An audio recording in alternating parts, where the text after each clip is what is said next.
You innocently pick up a loyalty card. Seems harmless enough. After your ninth cup of coffee, you get your 10th for free. Everyone loves free stuff. I know I certainly do. But something feels a little bit off. Why would such a huge coffee conglomerate give us anything for free?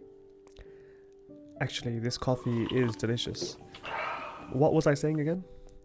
Right, yes. I get a 10th cup for free. Maybe I'll try their seasonal menu tomorrow. Does this sound familiar? This is the sound of you selling your soul. Am I being too extreme? I don't think so. Consider this.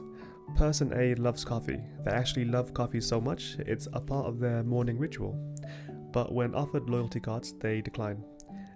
They prefer supporting several different stores. After all, every action is a vote for the kind of person you want to be. He spends between £2 and £7 at any of his favourite cafes.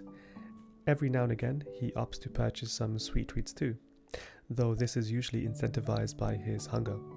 His weekly spend racks up to be around £34. Person B loves coffee too, but they prefer to stick to one cafe. After all, they get a free coffee every 10th purchase and 10% off pastry each time they buy coffee. Terms and conditions apply, of course. He even gets an extra stamp on his loyalty card when he buys pastry. Sounds great, right? Wrong. His weekly spend is close to £51, even with his free coffees and discounted pastries. He has been duped by Big Coffee to spend his hard-earned cash on subpar burnt bean juice.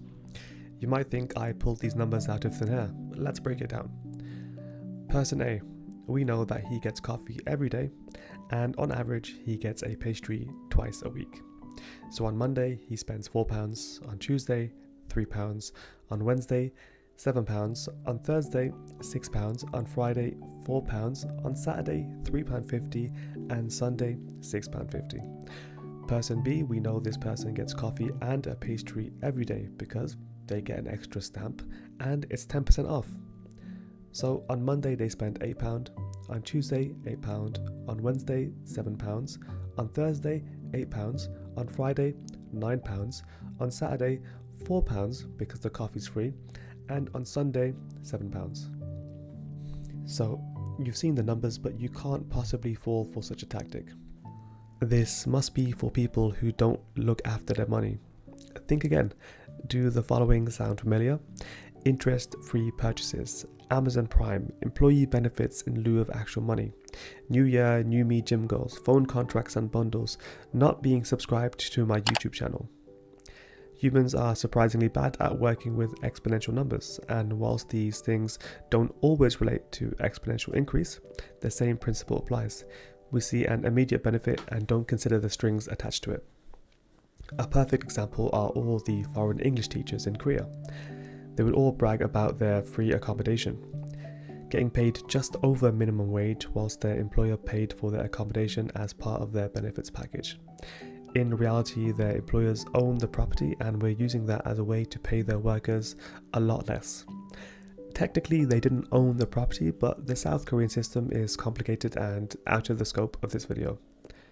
If employees asked for the housing stipend, they'd probably bank around £100 after their rent, whilst also being able to have more freedom in terms of where they lived and what kind of place they lived in. Seems like too much hassle though, doesn't it? What is a measly £100 when I would have to deal with estate agents, landlords and huge deposits in a foreign country? That is how they get you. That £100 over 2 years stacks up to £2,400. If you had put this money into a high interest savings account with 5% annual returns, you'd have a total of £2,516, meaning you'd have saved £2,400 and accrued through interest £116. You still don't sound convinced. Well then, another example. What about Amazon Prime? You might be thinking there is no way I've been duped by Bezos. You have and will continue to be duped because there are two ways this works out for you. You have Amazon Prime and you don't use it, meaning you're basically throwing away £10 each month, or whatever the price is, I don't actually know. Or you have Amazon Prime and use it frequently. Free next day shipping is great after all. How much of a factor is free shipping? How many purchases would you rethink if you had to pay £8? I cannot tell you the number of times I have backed out, opting to purchase several things at one time every few months just so I can justify the shipping. So not only are you paying a subscription fee, you are paying a subscription fee and now are financially incentivized to buy more just to make it worth it. Consider unhooking yourself from Bezos' teat. Another example, you make a trip to McDonald's. You are offered an upgrade to large for 50p extra. You take it. It's only 50p and you get a large drink and large fries. You're then offered a dessert for £1.49. Why not? You love apple pie. I won't go into how big food wants you to be fat and addicted to their food. They do. But you have just increased your total spend from £6 to £8. An increase of 33% for a few extra fries, drink, and apple pie that burns your tongue.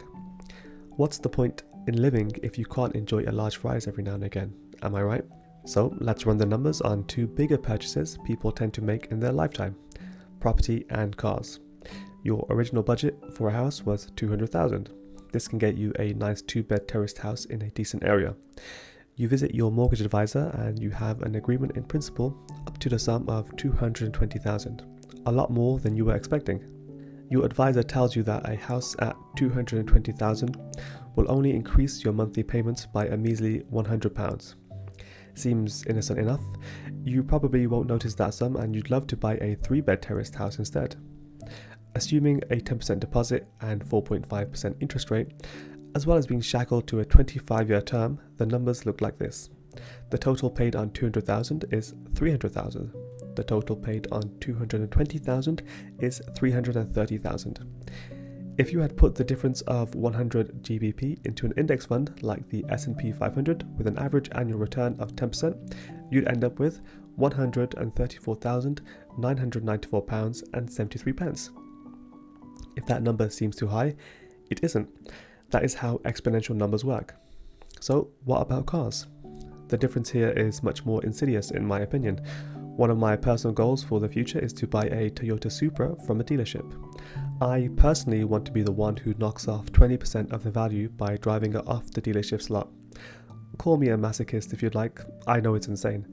But if I do end up doing this, it would set me back $50,000 for the 2-litre or $56,000 for the 3-litre. Why not splurge? It's only $6,000 extra. Well, on the first option, I would end up paying $56,400, and on the second, I'd pay $63,401. Not only did I exceed my original budget of $50,000, but I ended up paying a total of £7,406 interest. My monthly payments only went up by £120. Think of all the women I can impress with my new whip. Here's the harsh truth. Only men have ever been impressed by what car I drive, and the women in my life seem to have only noticed the colour and how cautiously I abide by driving laws. So remember, these corporations are out to get you.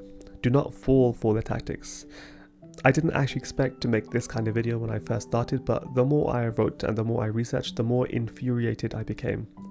Unplug yourself. No one cares about the 3-bed terraced house or Toyota Supra.